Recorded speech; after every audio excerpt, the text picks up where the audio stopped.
नमस्कार, ESN news मध्ये आपले स्वागत। आजच्या विशेष घडामोडीसोबत मी उज्ज्वला उल्हारे। अहिल्यानगर महानगरपालिका निवडणूक 2025च्या पार्श्वभूमीवर महायुतीचा निर्णय मान्य, अन्यथा सोबाळावर लढण्याची भाजपाची तयारी।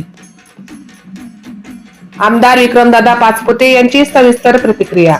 मुलाखतींना सुरुवात झालेली आहे आणि ही सुरुवात पाहता जे काही उत्स्फूर्त प्रतिसाद इच्छुकांचा दिसतोय हा भारतीय जनता पार्टीवरती वाढलेला जो काही लोकांचा विश्वास आहे हा नक्कीच ह्या उत्स्फूर्त प्रतिसादातून दिसत आहे। आज ही निवडणूक पार पडण्यासाठी माझ्याबरोबर शहराचे अध्यक्ष अनिलजी मोहिते साहेब आहेत, त्यानंतर जे माझे अध्यक्ष होते ते आदरणीय आंबेडकर दादा आहेत, त्याचबरोबर अहिल्यानगर दक्षिणचे अध्यक्ष दिलीपजी बालसिंग असणार आहेत, त्यामुळे समन्वयक म्हणून आदरणीय विनायकजी देशमुख असणार आहेत। असे सर्व मान्यवरांना ज्यांना पक्षाने जबाबदारी टाकलेली आहेत असे प्रत्येकजण ह्या बैठकीला उपस्थित राहतील। थोड्या वेळात आमचे उत्तरचे अध्यक्ष नितीनजी दिनकर आणि माजी खासदार आदरणीय सुजयजी पाटील हे सुद्धा या बैठकीला या मुलाखतींना उपस्थित राहणार आहेत। महायुतीचा नेमकं काय निर्णय? महायुतीचा निर्णय हा प्रदेश स्तरावरती ठरणार आहे। जो काही प्रदेशचा निर्णय होईल त्या दृष्टिकोनातूनच अंतिम निर्णय आम्ही पकडून काम करणार आहोत, परंतु आम्ही प्रत्येक प्रभागासाठी आमची तयारी करत आहोत। प्रत्येक प्रभागासाठी आम्ही आज मुलाखती पार पाडणार आहेत आणि मुलाखती पार पाडून आम्ही सर्व आमची तयारी ही 100% असणार आहे। जो काही निर्णय असेल महायुती झाली तर ज्या काही जागा शेअरिंगमध्ये येतील तिथे आम्ही उमेदवार जाहीर करू आणि जर महायुती झाली नाही स्वबळावरती भारतीय जनता पार्टीने लढायचं या अहिल्यानगर शहरामध्ये ठरवलं तर ती सुद्धा आम्ही तयारीत राहणार आहोत। पालिका निवडणुकीत मगाशी उल्लेख केला तुम्ही, पालिका निवडणुकीत काही प्रयोग केले, काही सर्वे झाले, काही स्थानिक पातळीवर निर्णय घेतले गेले, त्याच्यावर या पालिका निवडणुकीचं युती करायची की नाही ते आता बरेचसे निर्णय उद्याच्या 21 तारखेच्या निकालावरती अवलंबून राहतील। जे काही पालिका निवडणुका पार पडल्या याचे निकाल हे उद्याच्या 21 तारखेला झाल्यानंतर, कारण काही प्रयोग हे भारतीय जनता पार्टीकडनं 100% झाले होते, ज्याच्यामध्ये काही मतदारसंघ असे होते ज्या ठिकाणी 100% उमेदवार हे सर्वेवरती ठरले गेले होते। जर त्या ठिकाणी निकाल चांगले लागले तर नक्कीच इथे येणाऱ्या महानगरपालिकेमध्ये सुद्धा ते निकष लावले जातील। त्याचबरोबर भारतीय जनता पार्टी हा सूक्ष्म पद्धतीने काम करणारा पक्ष आहे। आम्ही कायम इलेक्शन मोडमध्ये असतो, त्यामुळे गेल्या वर्षभरापासून आमच्या जरी विधानसभा पूर्ण पार पडल्या त्यानंतर वर्षभर आम्ही सर्वजण हे पूर्ण निवडणूक फॉर्ममध्येच होतो, त्यामुळे आमचं काम चालूच होतं। त्यामुळे आज नवीन निवडणूक जाहीर झाली काय आमच्यासाठी नवीन काही नसणार आहे। त्यामुळं मुळात काय असतं की एकाच तिकिटावर तोच पिक्चर पाहिला जाऊ शकत नाही, त्यामुळे प्रत्येक निवडणूक ही वेगळ्या पद्धतीने लढली जाते। त्याच पद्धतीने निवडणुकीत सुद्धा काही निवडणुकीचे नियम असतात हे त्या निवडणुकीसाठी वेगळे लागू होत असतात।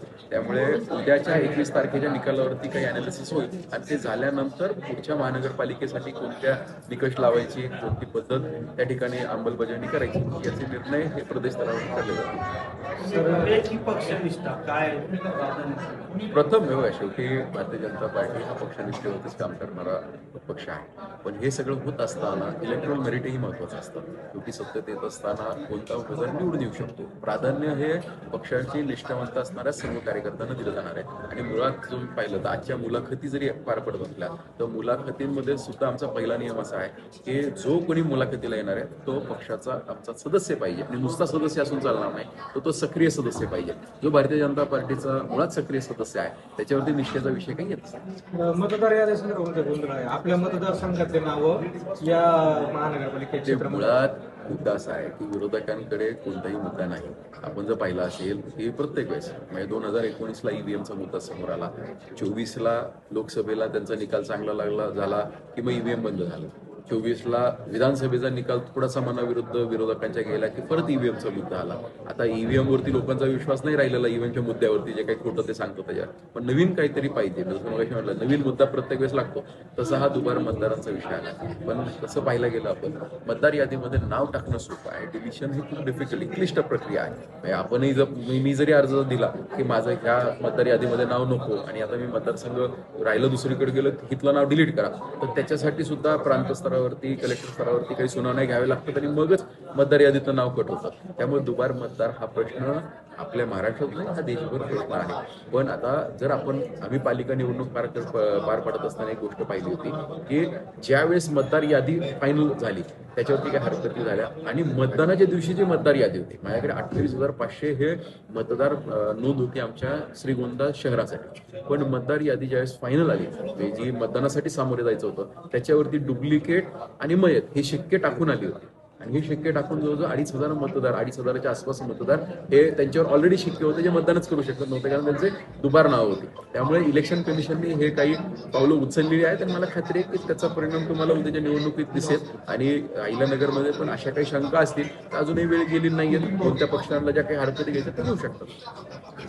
खास खबर विशेष घडामोडीचं आपल्या हक्काचं येथील न्यूजवर हे चॅनल लाईक करा, सबस्क्राईब करा आणि जास्तीत जास्त शेअर करा. प्रतिनिधी उज्ज्वल उल्हारे, येथील न्यूज श्रीगोंदा.